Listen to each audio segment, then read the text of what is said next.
Particle in three dimension box, particle in three dimension box में क्या होता है, ऐसे तरफ जब सेम ये होगा, साइड लेंथ होगा एक्स वाई जेड तीनों तरफ एल है, 0 to L में रीजन है बाई 0 to L/2, तब तो कोई प्रॉब्लम नहीं है, नहीं तो प्रॉब्लम हो जाएगा ऐसे तरफ पूरा एनर्जी ऐसे तरफ 2 डायमेंशन की तरफ, उसमें और थोड़ा जेड को लगाना पड़ेगा, लगा के पूरा कैलकुलेशन करना पड़ेगा। देखो इधर क्या हो रहा है, इधर तो सिमिलर उसी तरफ ही होगा जो n = 1 1 1 ऐसे तरफ, उसके बाद ही क्या आ जाएगा n = 1 2 1, इधर हो सकता है 2 1 1 और हो सकता है 1 1 2 हो सकता है, ठीक है। दैट मीन्स इधर 3 एनर्जी लेवल एक साथ दिखाई देगा, सेम एनर्जी 3, ठीक है। उसके बाद क्या आ जाएगा, उसके बाद आ जाएगा n का वैल्यू 2 2 1 आ जाएगा, 1 2 2 आ जाएगा, 2 1 2 आ जाएगा, ठीक है ना। दैट मीन्स क्या है, 2 मीन्स 4 4 4 8 8 1 9 9 है ना, 9 h²/8 ml² आ जाएगा। इसको और कोई एनर्जी के साथ मैचअप करते हैं, ऑब्वियसली नहीं करते, ठीक है, इसीलिए इधर भी 3 आ जाएगा, एनर्जी लेवल सेम दिखाई देगा। इसको बोलते हैं degenerate energy level, energy level. अच्छा, एग्जाम में कभी कभी देता है, एग्जाम में देता है जो ऐसे तरफ सपोज मान लो देता है 14h²/8 ml² box length semi है, तो अब क्या हो जाएगा, डिजेनरेसी कितना हो जाएगा, तो अब हमको क्या करना चाहिए, nx² + ny² + nz², इसका = 14 हो जाएगा। उसके बाद इसको nx ny nz का वैल्यू हम लोग बैठा के देखना चाहिए जो कितना ऐसे तरफ कोएबल स्टेट आ रहा है। तो जैसे मान लेते हैं nx + इसका स्क्वायर ny + nz² = 40 होना चाहिए, जीरो नहीं बैठेगा किसी स्टेट में। जीरो बैठना मतलब ये 3 डायमेंशन से कन्वर्ट होकर 2 डायमेंशन आ जाएगा, ये ख्याल रखना पड़ेगा ऑब्वियसली। इधर देखो 1 बैठा है तो 1 1 2 2 और इधर 12 चाहिए तो होगा नहीं, 1 बैठा है तो इधर 13 हो गया, 13 मीन्स 9 और 4 मिला के 13 कर सकते हैं, ठीक है ना। तो एक हो गया स्टेट, 1 2 3 हो गया, इसको हम लोग लिख सकते हैं 1 3 2 लिख सकते हैं, 2 स्टेट हो गया 2 1 3 लिख सकते हैं, नहीं तो लिख सकते हैं 2 3 1, ऐसे तरफ 6 स्टेट आ जाएगा। और क्या आ जाएगा 3 1 2 3 2 1 ऐसे तरफ टोटल, तब डिजेनरेसी कितना हो जाएगा, डिजेनरेसी हो जाएगा 6 हो जाएगा। अच्छा, ऐसे तरफ इस बार क्वेश्चन आया था 27h²/8 ml², इसका डिजेनरेसी कितना होगा, तो हमको जितना पॉसिबल वो ये देखना चाहिए, वो देखना होगा। ये देखो एक तो हो जाएगा 3 3 3 27, ठीक है ना, 27। दूसरा क्या हो जाएगा 1 5 1 है ना, 25 27, तो 1 1 5 5 1 1 4 हो गया। और कुछ आ सकते क्या, 4 आएगा, 4 डिजेनरेसी। ऐसे तरफ देखना होगा कितना पॉसिबल हो रहा है, ठीक है। प्रॉब्ली इसे आया था 27h²/8 ml² इस बार दिसंबर में 2019 दिसंबर में, उधर 4 डिजेनरेसी होगा। कुछ लोग ए 3 डिजेनरेसी कर दिया, ए से देखा 5 आ रहे थे और कुछ नहीं आ रहे थे, इसका लिख दिया। लेकिन ये भी एक स्टेट है जो 3 3 3 जिसका nx ny nz इक्वल है, तो इसीलिए हमको केयरफुली सबका पॉसिबल देखना होगा। 4 स्टेट हो जाएगा, नहीं तो एक मिस हो जाएगा, 4 मार्क्स चला जाएगा। 4 मार्क्स था, क्वेश्चन इजी था, लेकिन 4 मार्क्स हाथ से चला गया, ऊपर से 1 मार्क्स काट करके लेके गया। हार्मोनिक ऑसिलेटर ऐसे तरफ ऑसिलेटर होता है जिसका ऐसे तरफ ग्राउंड स्टेट, ठीक है, ग्राउंड स्टेट, उसके बाद फर्स्ट एक्साइटेड सेकेंड ऐसे तरफ होता है। अच्छा, इसमें ग्राउंड का क्या होता है, n = 0 0 0 ऐसे तरफ nx ny nz लिखते हैं, क्योंकि nz।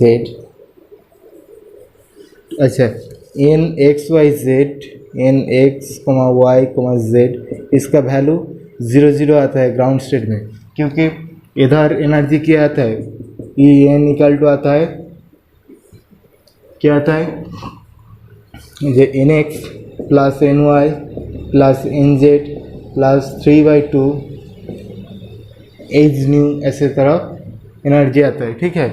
तो इसीलिए इधर एन एक्स में भी 0 0 0 हो सकता है, तब भी एनर्जी थोड़ा कुछ अमाउंट हो जाएगा। E 0 0 0 जब हो जाएगा तब 3/2 एच न्यू हो जाएगा, ठीक है। तब इधर ग्राउंड स्टेट में 3/2 एच न्यू ये हो गया ग्राउंड स्टेट एनर्जी। उसके बाद क्या आता है, उसके बाद आएगा ऐसे तरफ 1 0 0 हो सकता है, 0 1 1 हो सकता है, 0 1 0 हो सकता है, नहीं तो 0 0 1 हो सकता है। 3 एनर्जी का डिजेनरेसी लेवल ऐसे तरफ दिखाई देगा, ठीक है। उसके बाद क्या आएगा, क्योंकि इसका एनर्जी कितना आएगा, उसके बाद ही 5/2 एच न्यू ऐसे तरफ आ जाएगा। ये हो गया हमारा फर्स्ट एक्साइटेड स्टेट हो गया, ठीक है। उसके बाद क्या आ जाएगा, उसके बाद ए हो सकता है 1 1 0 हो सकता है, 0 0 1 1 हो सकता है, 1 0 1 हो सकता है। ए 3 तो हुआ, उसके साथ एडिशनली और क्या होगा,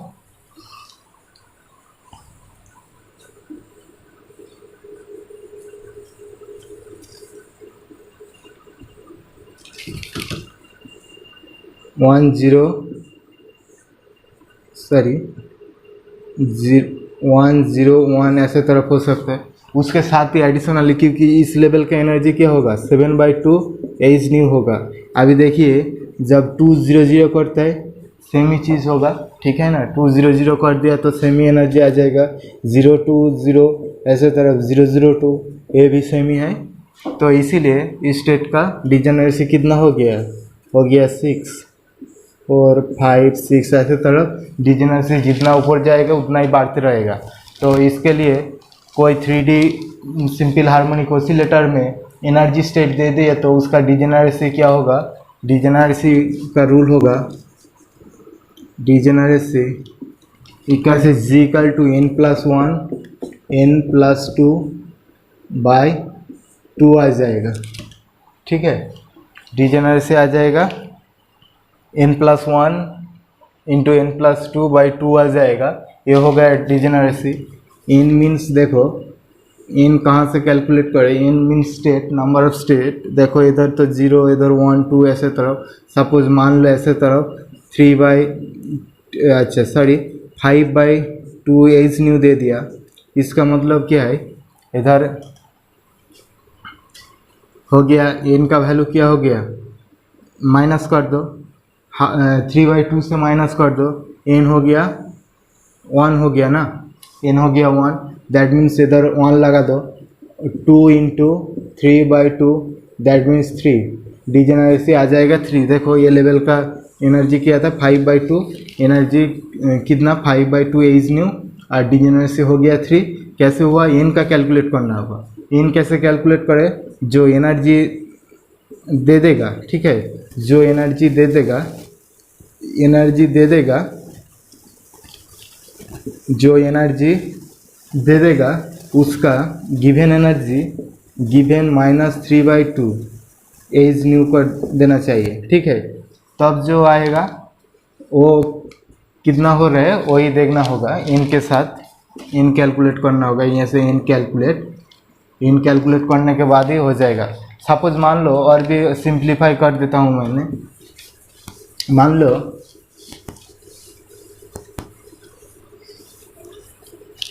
लो इस स्टेट का एनर्जी 7/2 एच न्यू, तो क्या होगा 7/2 एच न्यू माइनस क्या मैंने किया बोला 3/2 एच न्यू करना होगा, क्योंकि 3/2 एच न्यू ये तो बाद ही जाएगा, सबसे ही बात जो हार्ड से काट हो जाएगा। तो इधर हो गया कितना, इधर हो गया 2 एच न्यू है ना, फॉर्म 2। तो n का वैल्यू क्या हो जाएगा, n हो जाएगा 2, n ए वैल्यू हो जाएगा n, ठीक है, n हो गया 2। तो दैट मीन्स डिजेनरेसी कितना आ जाएगा, डिजेनरेसी आ जाएगा 2 + 1 into 2 + 2 by 2, that means 3 into 4/2 that means 6 आ जाएगा। तो डिजेनरेसी 6 से मैंने बोला, तो इसीलिए देखो पहले क्या करना है, ऐसे तरफ जो एनर्जी दे देगा उसका -3/2 एच न्यू, ऐसे तरफ एनर्जी जो आएगा उसका ऐसे तरफ n कैलकुलेशन करना होगा। अब उसके बाद डिजेनरेसी इक्वेशन में हम लोग फिट कर सकते हैं, वहाँ से जो आएगा वही हम लोग डिजेनरेसी। बोला तो कुछ नहीं, 2D बोला तो ऐसे तरफ एनर्जी हो जाएगा ये NX NY, ऐसे तरफ हो जाएगा NX प्लस NY प्लस कितना होगा, एवरी एक्सिस के लिए, हर एक्सिस के लिए half of H new add होता जाता है, तो इसीलिए half of H nu, that means इसका एनर्जी हो जाएगा NX प्लस NY। अच्छा सॉरी, ऐसे तरफ लिखो एच न्यू पूरा कट करो प्लस हाफ, टोटल को एच न्यू होगा ना, क्योंकि NX H new NY H new ऐसे तरफ होता है, तो NX NY plus 1 h new हो जाएगा। ये 2 डायमेंशन पे हो गया। 1D में क्या हो गया, 1D में सिंपल हो जाएगा NX क्या NY ऐसे तरफ जो भी हो, NX ऐसे तरफ प्लस हाफ हो एच न्यू, हम लोग पता है 1D ऐसे ही जो, ठीक है, यही हम लोग देखेंगे। तो इसका ग्राउंड स्टेट एनर्जी क्या हो जाएगा, हाफ ऑफ एच न्यू, हम लोग को देखा ना, हाफ ऑफ एच न्यू, और इधर क्या हो जाएगा 1 h nu, that means h nu आ जाएगा, ठीक है।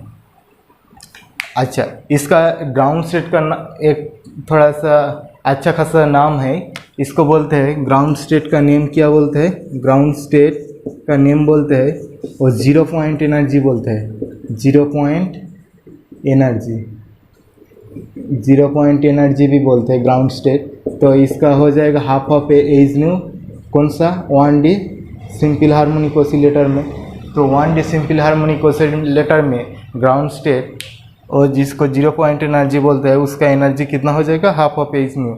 ऐसे तरफ 2 डायमेंशन में एच न्यू, 3 डायमेंशन में 3/2 एच न्यू आ जाएगा, ठीक है।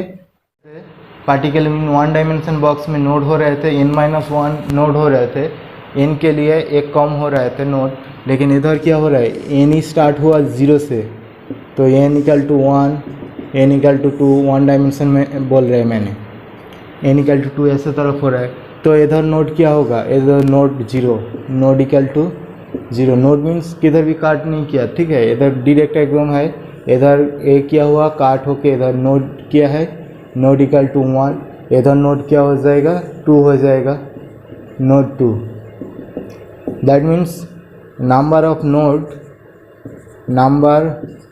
नोड्स क्या आ जाएगा, n नोड हो जाएगा, मतलब जितना स्टेट होगा, स्टेट नंबर मतलब 1D सिंपल हार्मोनिक ऑसिलेटर में 1D ऐसे ही वो जो स्टेट होगा 0 क्या 1 2 ऐसे तरफ, उसका नोड भी ऐसे तरफ n हो जाएगा, टू स्टेट मीन्स नोड 2 हो जाएगा, ठीक है। अच्छा, इधर मैंने बोर्ड में पूरा लिख दिया दोनों कॉलम करके, जो सिंपल हार्मोनिक ऑसिलेटर में ऐसे x px ऐसे तरफ वैल्यू लिखा, जो इसका वैल्यू का एवरेज क्या होता है सब लिख दिया, और इधर सिमिलर वे में पार्टिकल इन 1 डायमेंशन बॉक्स में क्या होता है ये लिख दिया। एग्जाम में डायरेक्टली आता है, जो पूछते हैं इन 1 डायमेंशन सिंपल हार्मोनिक ऑसिलेटर में px का वैल्यू ऐसे तरफ क्या होता है, x का क्या होता है, ठीक है, ऐसे तरफ ये याद रखना पड़ेगा क्योंकि बहुत वाइटल है एग्ज़ाम के लिए। हम लोग डेरिवेशन में नहीं जा रहे हैं, क्योंकि ये याद रखो एकदम डायरेक्टली क्वेश्चन आता है, डायरेक्टली आंसर हो जाएगा। नहीं तो क्या हम लोग कर सकते हैं, कैसे कर सकते हैं, जिसका डेरिवेशन बहुत पसंद है, मन पसंद है, लेकिन बहुत टाइम लगेगा एग्ज़ाम में, इसीलिए कुछ फॉर्मेशन हमको एकदम डायरेक्टली चाहिए, जो डायरेक्टली क्वेश्चन आएगा उसको डायरेक्टली पुट करेगा, क्यों फालतू डेरिवेशन में टाइम वेस्ट करेगा, हो जाएगा, कुछ प्रॉब्लम नहीं है। देखो सपोज x का वैल्यू निकालना चाहिए तो क्या करेंगे, ऐसे तरफ साई स्टार x, ऐसे तरफ साई x साई स्टार ऐसे तरफ, ठीक है, dx कर दिया तो रेंज में 0 to L बोल दिया, तो इसका जो वैल्यू आएगा ऐसे तरफ 1/2L/2A ऐसे तरफ आएगा, ठीक है।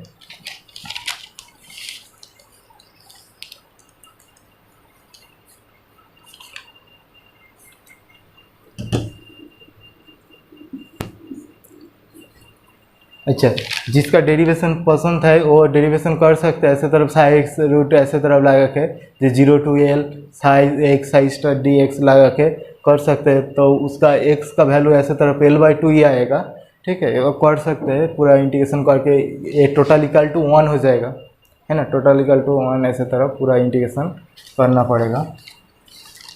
टोटल इक्वल टू 1 कब होता है, साई स्टार dx में, जब नॉर्मलाइजेशन कांस्टेंट हम लोग निकलते हैं ऐसे तरफ, नहीं तो जनरली ऐसे तरफ हो जाएगा, px में 0 आ जाएगा और px स्क्वायर ऐसे पूरा ए फॉर्म मैंने लिख दिया कलेक्टर पे।